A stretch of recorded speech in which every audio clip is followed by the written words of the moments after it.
big news happening in Pokemon Go to go over. Good morning, God bless. Hope y'all doing well.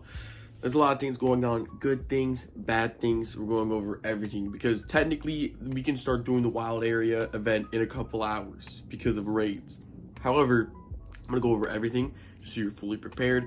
And remember, this event is going to be Saturday from 10 a.m. to 6:15 a.m. or p.m. Sorry, and then again on Sunday. So just know I don't play on Sundays. I don't do videos on or Saturday. I don't do anything on Saturday, so I probably won't be able to do much. However, on Sunday, I'm thinking about streaming, so keep that in mind if you guys want to see streams then. And I'll probably try my best to try and get some people some raids on Sunday. So that's going to be a big stream on Sunday. Pretty excited for that. Make sure you guys stay tuned for that. However, what are some big things you're going to want to know and some things that are going to be removed after the wild area event? Because there is some things that they're going to remove, and if you don't act upon it, then it's just going to be kind of a wasted event. So let's go over everything.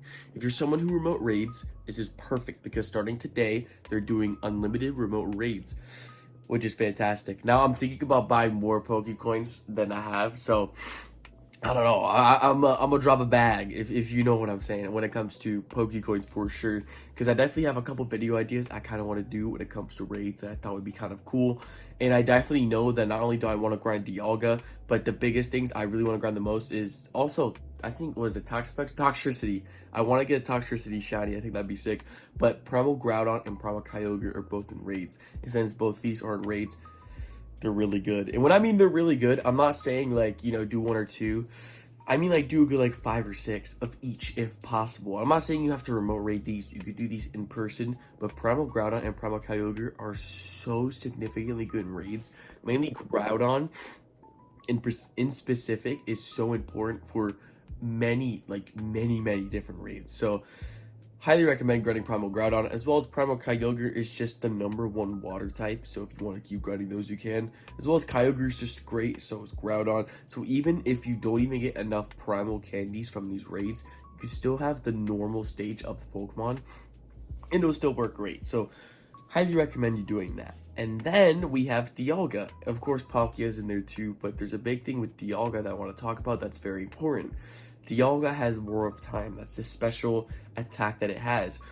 An update on, for me, I got one singular Dialga with Roar of Time. So at least I've already had one, but now I have a second one. So if I ever need to train anyone, I can. But I do want to talk about the fact that Roar of Time is going to be super important during this event, because if you pop your blue incense during this event, you can also use the new safari balls that we're getting. And the reason I say this is because the Galarian birds that spawn on the blue incense have a really high flee rate and a very low catch rate. However, if you want to make your catching chances higher, you can throw a safari ball at it. And from some people that played the Fukuoka Japan event, they were actually able to catch Galarian birds a lot easier from the safari balls. So my biggest recommendation is to grind Dialgas as many as you can so you can get a bunch of candies. And then when you pop your blue incense and you use Roar of Time, you'll have a longer duration. And if you already know the Galarian bird trick of just walking around areas that have you seen Galarian birds before or stage 2 evolutions before, then find those Galarian birds and just have the chance to catch them, and more, and even more, to try and get a shiny one if you use Roar of Time. So make sure you grind Dialga as best you can. If you don't have one with Roar of Time, then try and get one with Roar of Time pretty soon. As well as if you want to do Palkia, since it has Spatial Rain, highly recommend doing that as well, because once you run out of Dialgas, once you run out of Dialgas run out of time, you can use Palkia Spatial Rain, and you can just have a bigger reach when it comes to catching Pokemon. Personally, I've never been able to use Spatial Rain because I just got it a couple days ago. So I'm definitely really excited to try it during this event to see how good it is. Now, Mighty Pokemon, how is this going to work? So, Mighty Pokemon, and if you haven't seen the Fukuoka Japan, I can just quickly explain it. Mighty Pokemon are basically Pokemon that are really, really huge. They're going to be like 3,000 CP plus. So when you click on the Pokemon, it's going to say exclamation points. Additionally, we're going to get about, I think, 10 or maybe 20 Safari Balls every hour. This is what happened in Fukuoka, Japan. You have to basically just use these Safari Balls when you see the XL Pokemon, because they're not going to be the most common thing in the world, but they're not going to be the most rarest thing in the world. As well as Mighty Pokemon are be XL and XXL. Meaning for Pokestops, yes, there's going to be competition, but I'm definitely going to get a bunch. But one of the biggest things that I've seen is a lot of people caught Shundos. A lot of people got Shundos. So I highly recommend always catching the Mighty Pokemon if possible. Yes, Mighty Pokemon are possible to catch in Ultra Ball, but they're very, very difficult. And it's not guaranteed to catch in a Safari Ball as well, I'll say that. Not guaranteed, but it is way, way more easier to catch one if you go in Raspberry and then Safari Ball. So I'm really excited for this because personally, I'm definitely going to be grinding this event nonetheless. I'm going to be grinding really hard, probably from 10 to 6. I'm going to try my very best to grind the entire event just because it's going to be that exciting.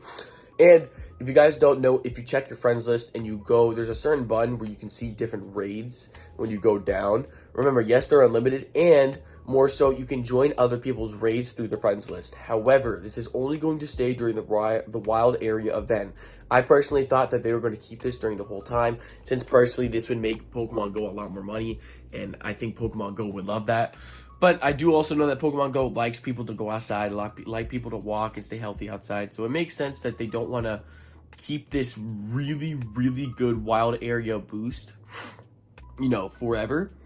However, I think this is a good sign that maybe they'll do this in different events more often, more so maybe like Go Fest or Safari Pikachus, or maybe not Safari Pikachus, because, I think about it, but Safari Pikachu is really supposed to be more of an in-person type of thing, and then the other people that get invited are just lucky. So it kind of makes sense if, that doesn't get, public to everyone.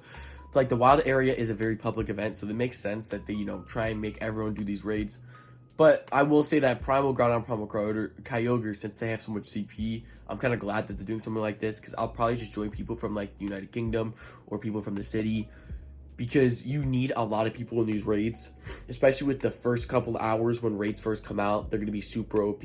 As we know, Kyogre had a really bad glitch before where it just charge attack. And if it's a primal, it could be even worse.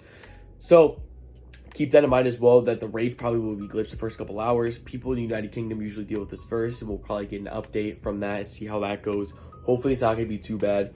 However, my biggest recommendation is to just make sure that you raid with a bunch of people. Just know a little bit of your knowledge when it comes to the raids, just so you're fully aware and you don't waste your raid passes. And like I said, personally, I'm gonna try and do a couple raids remotely before it even begins, like Primal Groudon, Primal Kyogre. I think I'd be super sick. However, again, I do want to make sure that I do it with a bunch of different people, just to make sure that your boy doesn't get ripped off of a remote raid pass, because that's the biggest thing as well, because remote raids, yes, they're unlimited, but 195 Pokecoins is a lot. It's kind of bougie, so that's the way I kind of look at it. And I do want to say I'm very excited for the wild area event, and know that the Safari Balls, I want to go back to these as well. Yes, they're super great, and you will not keep them, so make sure you use them during this event. If you don't use this during the event, then you will simply just miss out on one of the greatest chances to catch Shundos, Hundos, a lot.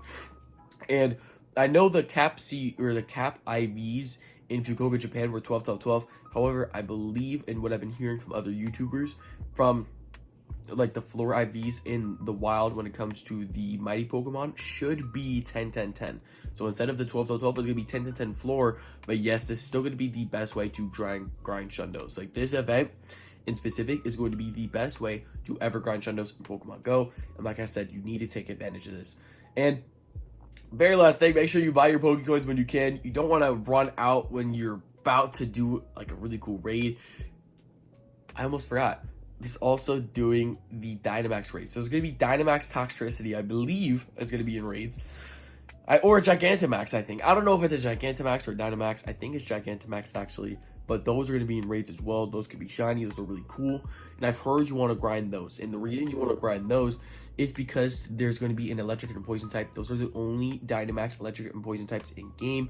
And those are probably going to be really useful for when more Dynamax raids comes out. For example, Drillbur is in Dynamax raids right now. And I highly recommend that you get a Dynamax Drillbur as fast as possible, because this is the best counter towards toxicity, or the Gigantamax toxicity. And again, if you want to, use your time as best as possible when it comes to this entire event, you want to take full advantage. You want to make sure you have the best, strongest Pokemon to take out the Dynamax, Gigantamax raids. That means you're going to want to have the best counter, which it is Drillbur. Obviously, the evolution Excadrill is insanely good, so make sure you power up a good Dynamax Excadrill before this event happens, so again, you don't miss out. And that's what I like to say. Like, I don't want people to miss out on something so big like this, and that's why I like to tell you guys the news of stuff, because when you guys hear the news, you'll be able to know, I can do this, and now I can play the event as best as possible. Because I know personally, there's some events that I played that I could have played so much better if I just had like a 10-minute video to watch, and this is your video. So God bless, Jesus loves y'all. Thank you guys so much for showing up. See you on the next one. Have a fantastic day.